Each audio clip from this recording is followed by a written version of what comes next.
P T I رہنما فاروق حبیب اس وقت فیصلہ باد میں میڈیا سے بات کر رہے ہیں۔ ہم دیکھ رہے ہیں کہ گزشتہ 2 روز سے ساری کی ساری نون لیگ جو ہے وہ اب الیکشن کمیشن کی ترجمان بن گئی ہے۔ اب ایسے حال نظر آ رہا ہے کہ یہ الیکشن کمیشن ایک آئینی ادارہ ہے، لیکن اس آئینی ادارے کی جو ترجمان ہے وہ نون لیگ بنی ہوئی ہے،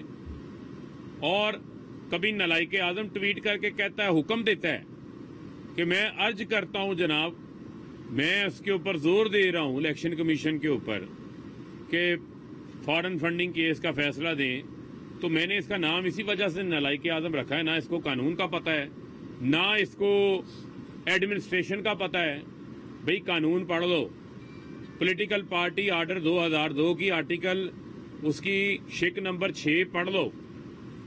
یہ فارن فنڈنگ کیس نہیں ہے، یہ ممنوعہ فنڈنگ کیس ہے، اور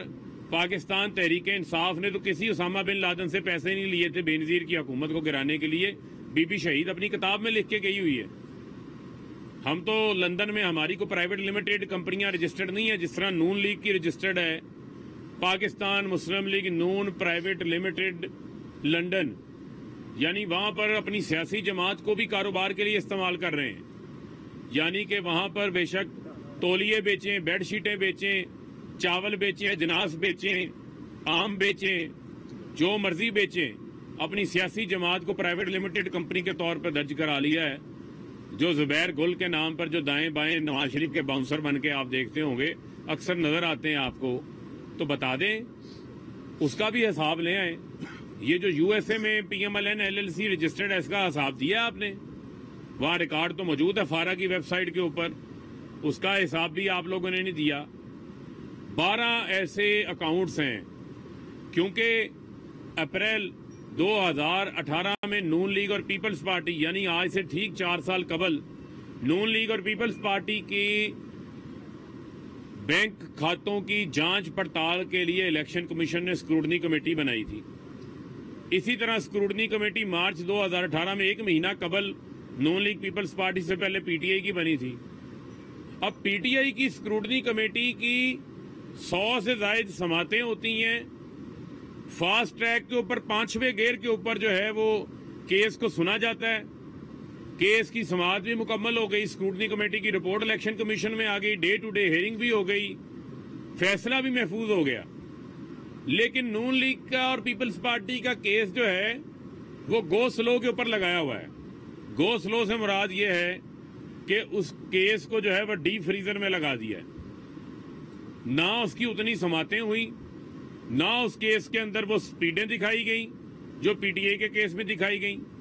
جبکہ سپریم کورٹ کا 2017 کا فیصلہ بڑا واضح ہے، جس میں انہوں نے الیکشن کمیشن کو یہ کہا ہوا ہے کہ یہ آپ کی ذمہ داری ہے کہ آپ نے بغیر کسی امتیازی سلوک کے تمام سیاسی جماعتوں کی بینک کھاتوں کی، ان کے گوشواروں کی آپ نے اسکروٹنی بھی کرنی ہے، جانچ پڑتال بھی کرنی ہے، اور آپ نے شفافیت کے ساتھ کرنی ہے، انصاف کی بنیاد کے اوپر کرنی ہے، فیئرلی، جسٹلی، ٹرانسپیرنٹلی، یہ الفاظ استعمال ہوئے ہیں، وداؤٹ ڈسکریمنیشن، کسی امتیاز کے بغیر۔ لیکن یہاں پر نظر آتا ہے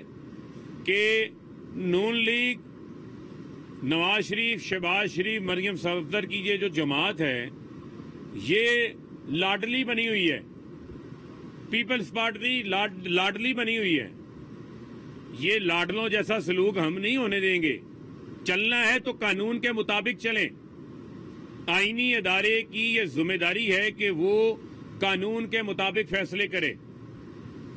آپ کا یہ کام ہے کہ جو اسکروٹنی مکمل ہوئی ہے، ہم نے اپنی طرف سے سماعت میں اسکروٹنی مکمل کر دی، ابھی تک اسکروٹنی کمیٹی 2 ماہ ہو گئے رپورٹ لے کے بیٹھی ہوئی ہے، کیوں نہیں جمع ہو رہی الیکشن کمیشن کے اندر؟ پوچھیں اپنے ڈی جی لاء سے، ان سے بھی یہ سوال پوچھیں نا، اور اسکروٹنی کمیٹی کی رپورٹ لائیں کمیشن میں پیپلز پارٹی نون لیگ کی۔ جب ہمارے فائنینشیل اکاؤنٹنٹس نے ان کے اکاؤنٹس کی جانچ پڑتال کی تو پتا چلا کہ 12 اکاؤنٹس جو ہیں وہ چھپا رکھے ہیں نون لیگ نے۔ اسی طرح 9 سے 10 کے قریب اکاؤنٹس پیپلز پارٹی نے چھپا رکھے ہیں جو الیکشن کمیشن کے سامنے پیش ہی نہیں کیے۔ جو ہمارے فائنینشیل ایکسپرٹس نے جب ان کو انالیسس کیا تو معلوم پڑا کہ 36 کروڑ روپے کا حساب پیپلز پارٹی نہیں دے سکی، 66 کروڑ روپے کا حساب نون لیگ نہیں دے سکی۔ وہ شناختی کارڈ کہاں ہے؟ جس نے 5 کروڑ دیا، جس نے 10 کروڑ دیا، جس نے 15 کروڑ دیا نون لیگ کو،